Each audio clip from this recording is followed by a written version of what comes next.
Todos os apóstolos falam da segunda vinda. Pedro fala muito da segunda vinda. Paulo fala muito da segunda vinda.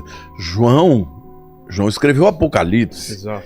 Fala da segunda vinda. Gente, se você eliminar o aspecto profético da Bíblia, você tira 40% da Bíblia. Jesus falou muito sobre a segunda vinda.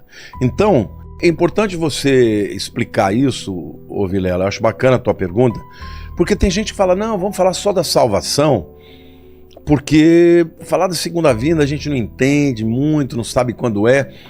Mas eu te pergunto uma coisa, você está assistindo uma novela, você gostaria de parar no meio da novela e não ver o fim? É claro que não. Um filme. Jesus, quando ele morreu e ressuscitou, todo o discurso dele... Não era o fim. Não era o fim. Todo o discurso dele é, eu vou voltar.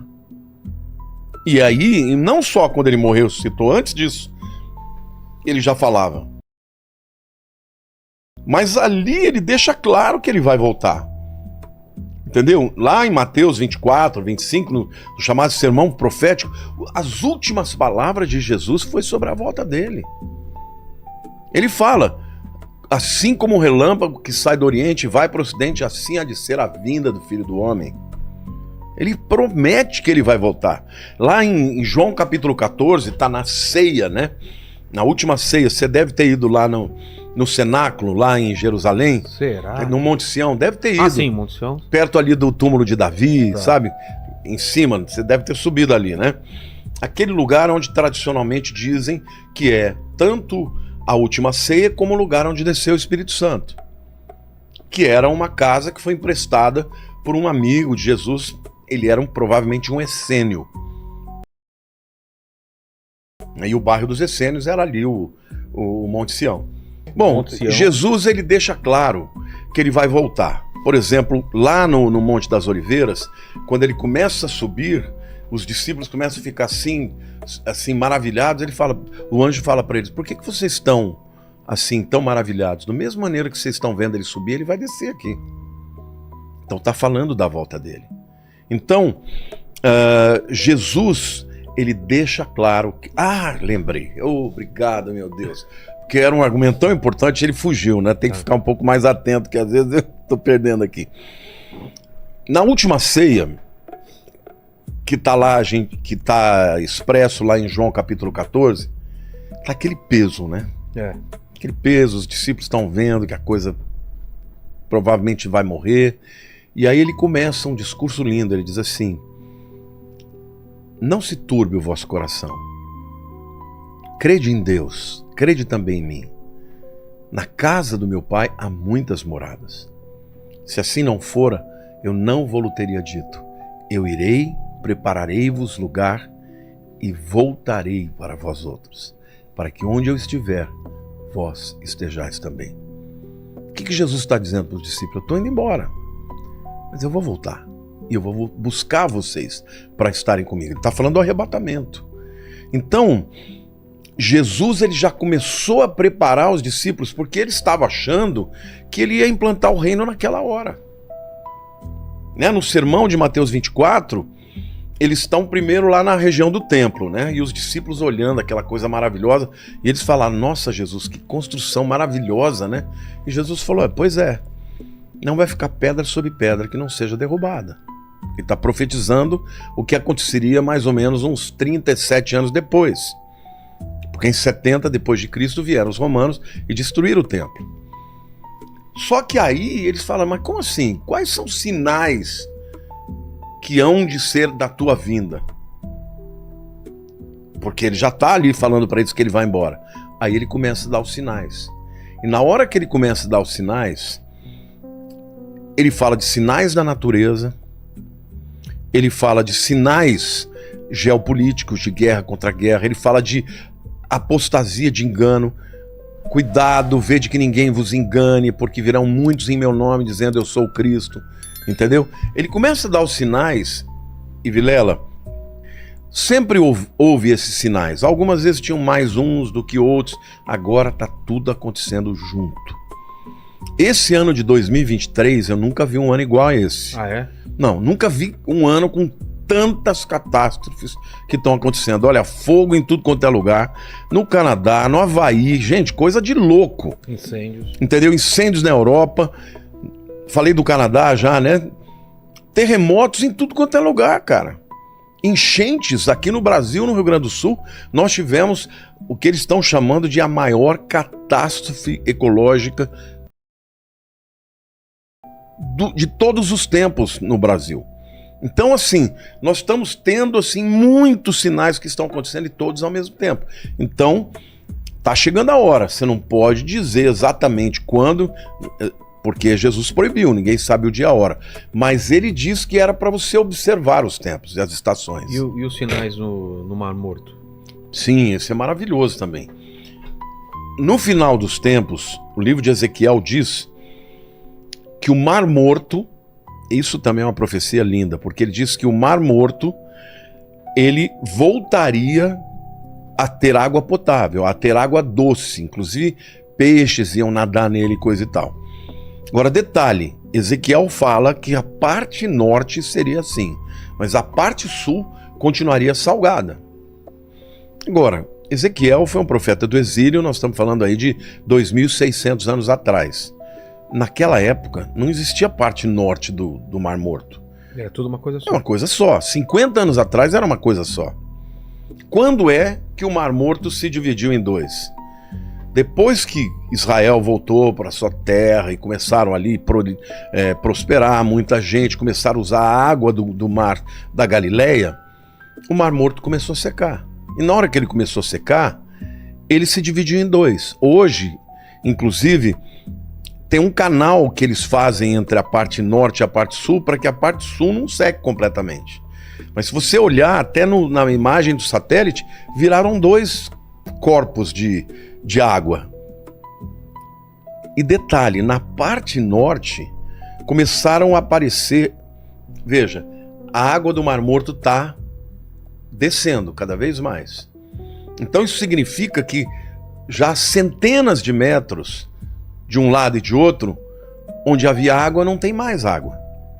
O que acontece? Aquela pressão daquela água sobre aquela terra não existe mais. Então, do subterrâneo, começaram a aparecer crateras com água doce, que começou a pressionar para fora. Não tem mais o peso da água empurrando para baixo, a água começou a vir de baixo para cima. Hoje já tem mais de 9.000 crateras, chamadas de bolaines. Essas crateras de água doce, algumas são gigantescas, já tem peixes nadando. Então, a profecia começou a se cumprir. Ainda diz lá no livro de Ezequiel que águas que correm debaixo do trono, provavelmente da fonte de Gihon, quando houver o terremoto que Cristo descer, vai descer pelo Vale de Cedron, como diz Ezequiel, e vai entrar pela parte noroeste do Mar Morto e a água vai ficar doce.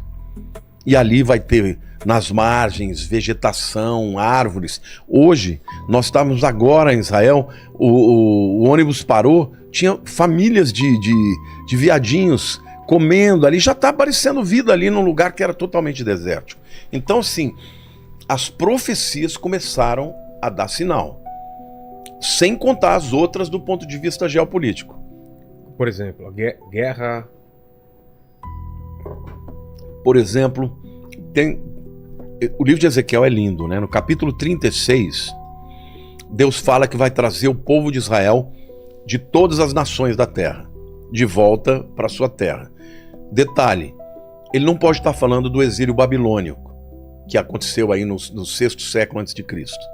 Por quê? Porque ele está falando que ia trazer o povo de volta de todas as nações. Então ele estava falando do exílio que aconteceu no ano 70 e depois no ano 135, quando o imperador Adriano expulsou os judeus e eles não puderam mais ficar na terra. Deus está falando, eu vou trazer o povo judeu de todas as terras de volta para minha terra, e eles nunca mais vão sair de lá. Então em 1948 se cumpriu essa profecia. Muita gente dava risada, dizendo, impossível, isso nunca vai acontecer. 37, Ezequiel tem a visão do vale de ossos secos. Deus leva Ezequiel numa visão para um vale terrível, seco, cheio de ossos. E Deus fala para ele: Ezequiel, o que você está vendo? Um vale de ossos sequíssimos. Eles podem reviver? Ezequiel falou: Senhor, tu sabes. Aí ele disse para Ezequiel: profetiza ao vale de ossos secos, voltem à vida. Aí ele profetiza. Aí começa a ver um barulho. Plim, plim, plim, plim, plim. Começa a ouvir osso batendo com osso. De repente um osso daqui vem, junta com outro aqui, e começou a juntar juntas, carne, pele, e de repente aparece um exército de pé. E Deus fala assim: esse exército é o meu povo, é a nação de Israel. Eu vou revivê-los. Agora, detalhe: o que aconteceu na época do Holocausto? 6 milhões de judeus foram mortos. E como eles eram encontrados muitas vezes? Em valas de ossos secos. Essa visão de Ezequiel 37 é a visão do Holocausto. Por causa do Holocausto, por causa do vale de ossos secos, o mundo ficou abismado. O mundo falou: meu Deus, não pode acontecer isso de novo. E aí a ONU, em 1947, em dezembro, decide voltar a partilha entre uma solução de 2 estados, né?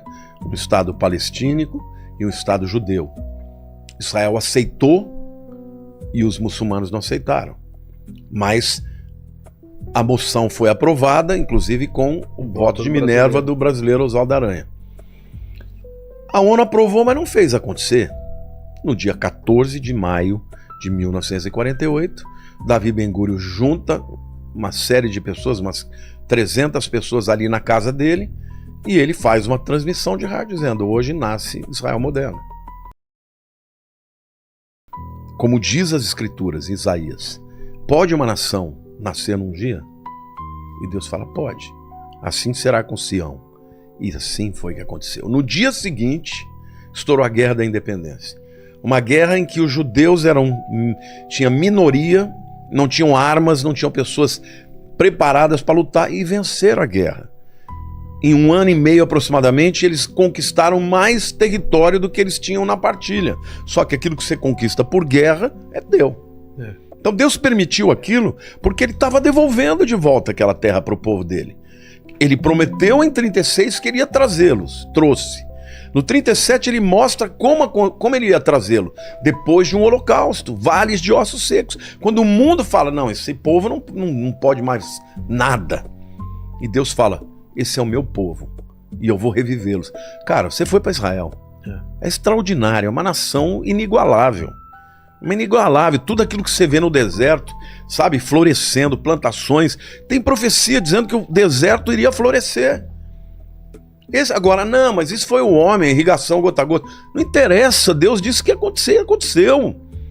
Agora vem o 38 e fala de Gog e Magog. Que é, se você pega lá, todas aquelas nações que virão contra Israel, que vão atacar Israel, são as nações que estão aí. Gog, Magog é Rússia. Pérsia é Irã. Então tá tudo ali. Turquia, Rússia. A China também ou não? China não está lá, embora alguns afirmem que Magog também é China. Império do Leste, alguma coisa assim, não tem alguma coisa? Isso é no Apocalipse, é outra coisa. Tá. Mas essa guerra de Gog e Magog é uma coisa tão extraordinária, porque se pegar o Flávio Joséfo, ele fala que os Magogians são os sítios. Quem são os sítios? Ou citas, como está na Bíblia? É o povo das estepes, é a Rússia. Então, quando você pega... Eu tenho um vídeo no YouTube, se alguém quiser, tiver interesse de ver quem é, porque lá eu falo cada um daqueles nomes diferentes, eu mostro historicamente quem é. Entendi. Entendeu?